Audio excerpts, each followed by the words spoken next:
అనుమతి లేకుండా సర్కార్ పైకం ఎందుకు దుర్వినియోగం చేశావు? అది దుర్వినియోగం కాదు జహాపన, సద్వినియోగం. అందుకు మా ఆజ్ఞ అవసరం లేదనుకున్నావా? మీ ఆజ్ఞ కోసం లేఖ రాశాను, అనుమతి రాలేదు. అందుకు సాక్ష్యం ఈ ప్రతాపగిరి పంతులు. అది దహాపన గడ్డివాములో నిప్పు దాటుకున్న పరిస్థితి నాది. మింగలేదు, కక్కలేదు. కాల్సిన సమయం వచ్చింది.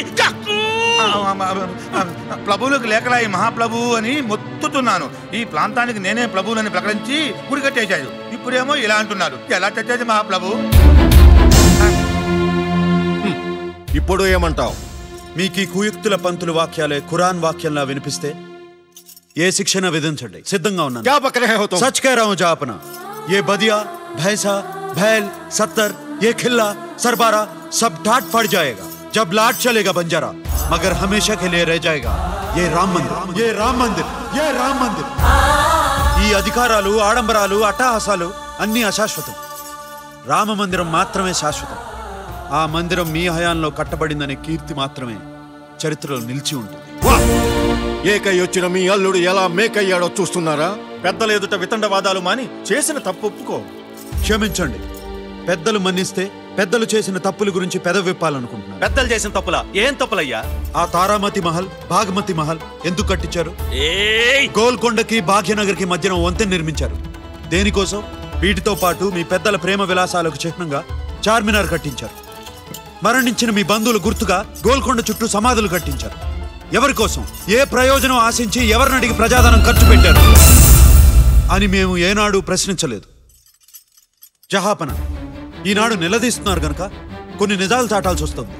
మీ ప్రేమలకు సేతువులు, వేశ్యలకు మందిరాలు, చావులకు సమాధులు నిర్మిస్తే లేని తప్పు మహితోన్నత చరిత్రుడైన మా రాముడికి మందిరం నిర్మిస్తే తప్పెందుకు అవుతుంది? మా రాముడు పితృవాక్య పరిపాలన దక్షుడు. మా రాముడు ఏకపత్ని వ్రతుడు. మా రాముడు అన్నదమ్ములకు ఆదర్శప్రాయుడు. మా రాముడు సర్వమానవ సౌభ్రాతృత్వాన్ని సాధించి చూపించిన సాటిలేని సర్వం సహా చక్రవర్తి.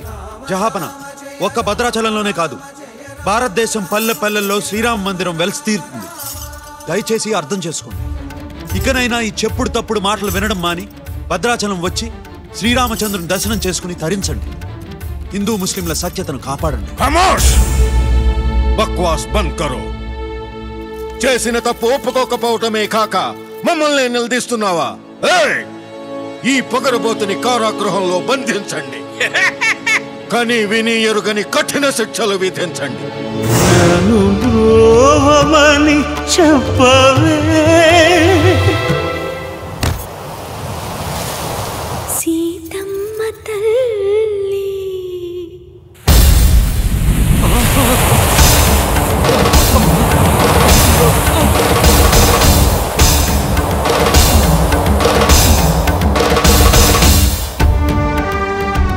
సీత, లంకలో నిన్ను అగ్నిప్రవేశం చేయమన్నప్పుడైనా, లవకుశులు నీ గర్భవాసంలో ఉన్నప్పుడు, మళ్లీ నిన్ను వనవాసానికి వెళ్లమన్నప్పుడైనా నీ కన్ను ఎర్రబడలేదు. ఈనాడెందుకు? స్వామి, మిమ్మల్ని ఆశ్రిత జన కల్పవృక్షమని, కరుణాకర దీక్షా దక్షులని అంటారే, మరి ఇంత ఉపేక్ష దేనికి? శ్రీరామదాసుణ్ణి కటాక్షించండి ప్రభు. రామదాసుని రక్షించే సమయం ఆసన్నమైంది దేవి. ఆ కార్యాన్ని మేమే నిర్వహిస్తాం. హనుమా,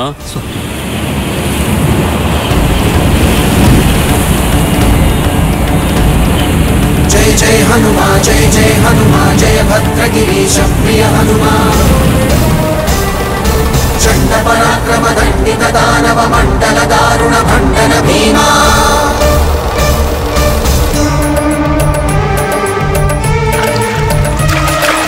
అంజన పుత్ర ప్రభంజన రంజన శాస్త్రవ భంజన భర్గ కేశవా. అద్భుత విక్రమ శౌర్య పరాక్రమ ధీర గంభీర జయ హనుమా.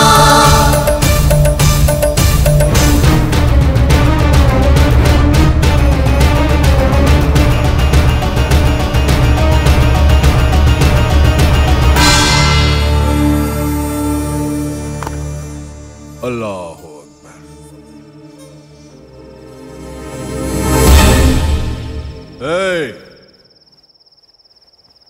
ఎవరు మీరు?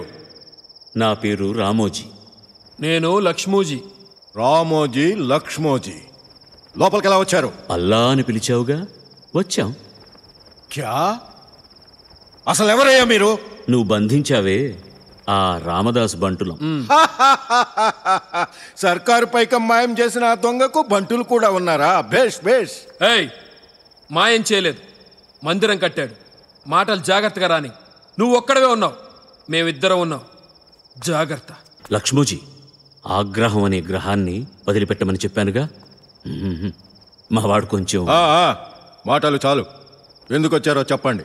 మా రామదాసుని బందిఖానాలోంచి విడిపించడానికి వచ్చాం. విడిపిస్తారా? ఎలా విడిపిస్తారు? 6 లక్షలు 6 లక్షలు కడతారా? కట్టడం కాదు, పడేస్తాం. లక్ష్మోజీ,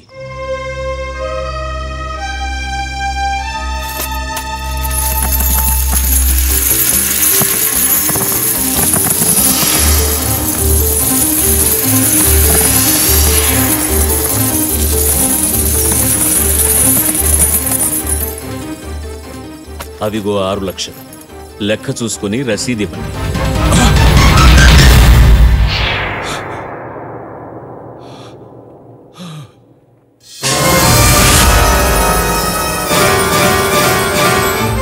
బేగం, బేగం, ఉదర్ దేఖో.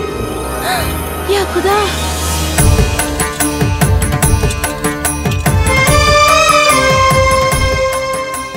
వందల మంది కావలి వాళ్ళు ఉన్నారు. వేసిన ద్వారాలు వేసినట్టే ఉన్నాయి. వచ్చిన వాళ్ళు ఎలా వచ్చారో ఎలా వెళ్ళారో తెలియటం లేదు. ఇది కళ అనుకుందామంటే మీ కళ్ళ ముందే వాళ్ళిచ్చిన వరహాల రాసులున్నాయి. ఇవి వరహాలు కాదు ప్రభు, రామమాడలు. మన వరహా కంటే 100 రెట్లు విలువైనవి. అవును ప్రభు, ఈ మాడలు శ్రీరాముని పరిపాలనలో వాడుకలో ఉండేవని నిర్ధారణ జరిగింది. యా ఖుదా, ఇదంతా నమ్మాలో లేదో అర్థం కావటం లేదు. హే రామ్, హే అల్లా, ఆ రామచంద్రుడి లీలలు అంత తేలిగ్గా అర్థం కావు తారీషాజీ. అర్ధరాత్రి ఉదయించిన సూర్యులలాగా ప్రత్యక్షమై మీ 6 లక్షల బాకీ చెల్లించిన ఆ రామోజీ లక్ష్మోజీ ఎవరనుకున్నారు? సాక్షాత్తు ఇనవంశ తిలకులైన ఆ రామలక్ష్మణులే, అనుమానమక్కర్లే. ఆ పురాణ పురుషుల దర్శనం మాకు జరిగింది. మేమెంతో పుణ్యం చేసుకున్నాం గురూజీ. అవును, మీరు పుణ్యం చేసుకున్నారు నిజమే, కానీ పాపం చేసిన వారు వేరే ఉన్నారు.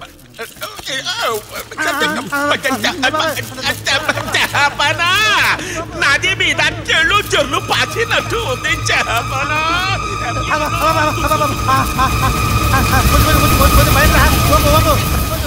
గురూజీ, ఏమిటిదంతా? అహంకారంతో, అధికార దాహంతో అసమాన భక్తుడైన రామదాసుపై నీలాపనిందరు వేశారు. అందుకే అనుభవిస్తున్నా. బోలో జై శ్రీరామ్, బోలో సబ్ ఠీక్ హో జాయేగా. జై శ్రీరామ్, జై శ్రీరామ్, జై శ్రీరామ్, జై శ్రీరామ్. తగ్గిపోయింది, నాకు తగ్గిపోయింది. అరే, మాది మంట సల్లా పడిపోయింది.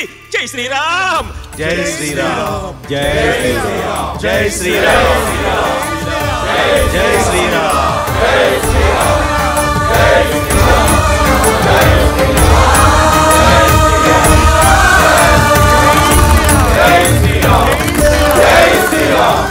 స్వామి, ఇక కష్టాలన్నీ గట్టెక్కినట్టే.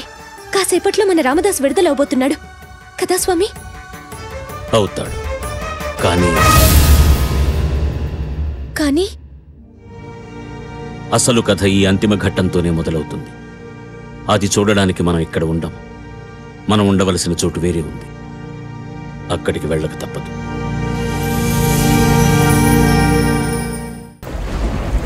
ఎంత వేడినా నా రాముడు నన్ను కరుణించడం లేదు కమల. నేనే నా రాముడి దగ్గరికి వెళ్ళిపోతాను. ఏమండి, మీ ఆర్తి ఆవేదన చూసి కూడా ఆ స్వామి రాలేదంటే ఆయన ఎక్కడున్నాడో నాకు అర్థమైంది. కమల, అవునండి. ఏమండి, ఒక్కసారి అటు చూడండి.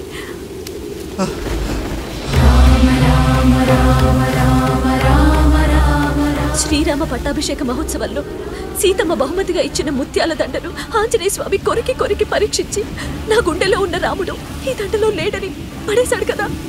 అప్పుడేం జరిగింది? సీతమ్మ కోపం వచ్చింది. నా స్వామి నీ గుండెలో ఉన్నాడా? ఏది చూపించు అంది. అప్పుడు హనుమ తన గుండెల్ని చీల్చి సీతా సమేతుడై తన హృదయ సింహాసనంలో కొలువుదీరిన శ్రీరామచంద్రుడు చూపించాడు. అవును, దీన్ని బట్టి ఏం తెలియంది? ఆ రాముడు ఇంకెక్కడో ఉండడు, తన నమ్మి కొలిచే భక్తుల హృదయాల్లోనే కొలువై ఉంటాడు అని రుజువైంది కదా.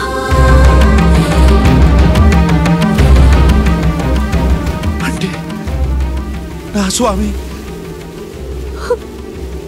నా గుండెల్లో? అవునండి, ఆ స్వామి స్వయంగా మీ పేరుని రామదాసు అని మార్చాడంటే మాటలా? మరి మీలాంటి భక్తుడి గుండెల్లో కాక ఆయన ఇంకెక్కడుంటాడండి? చూస్తాను, నా రాముడు నా గుండెల్లో ఉన్నాడో లేదో చూస్తాను.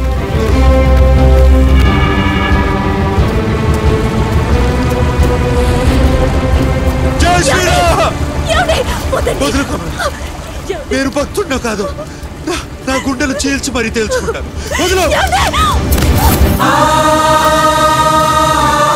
జై శ్రీరామ్!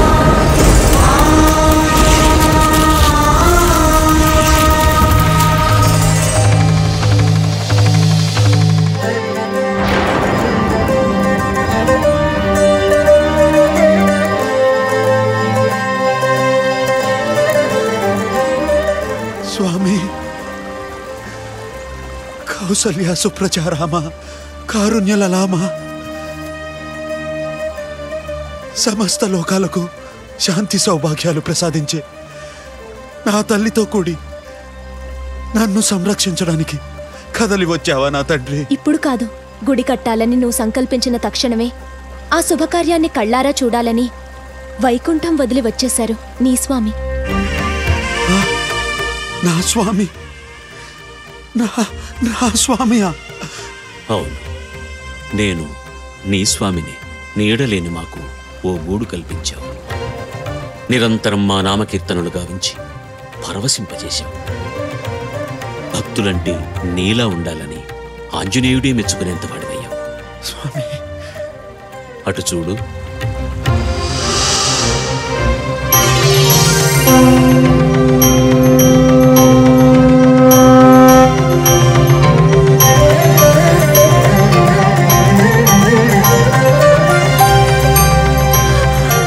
యుగ యుగాలుగా అఖిల భక్తులు సకల ఋషులు ఏ మోక్షం కోసం తప్పించారు, తపస్సులు చేశారు. అక్కడికి మిమ్మల్ని సశరీరంగా పంపిస్తాం. మోక్షలోకం అంటే ఏమిటి స్వామి? ఆనందం. అక్కడ ఏముంటుంది స్వామి? ఆనందం తప్ప అక్కడ ఇంకేమీ ఉండదు. అంటే స్వామి, అంటే మీ అర్చనలు, అభిషేకాలు, భజనలు, పారాయణాలు, కీర్తనలు అక్కడ కూడా చేసుకోవచ్చా స్వామి? అలాంటివేమీ అక్కడ ఉండవు. అసలు వాటి అవసరమూ లేదు. అవన్నీ ఇక్కడ చేసినందుకే ఆ ఆనందలోకాన్ని అనుగ్రహిస్తాం. అదేమీ ఆనందలోకం స్వామి. ఆనందం అంటే నీ స్మరణ, ఆనందం అంటే నీ కీర్తన, ఆనందం అంటే నీ అర్చన, ఆనందం అంటే నీ భజన, ఆనందం అంటే శ్రీరామకోటి రచన. అవన్నీ లేని ఆ లోకం ఆనందలోకం ఎలా అవుతుంది స్వామి? క్షమించండి, నాకు అక్కర్లేదు.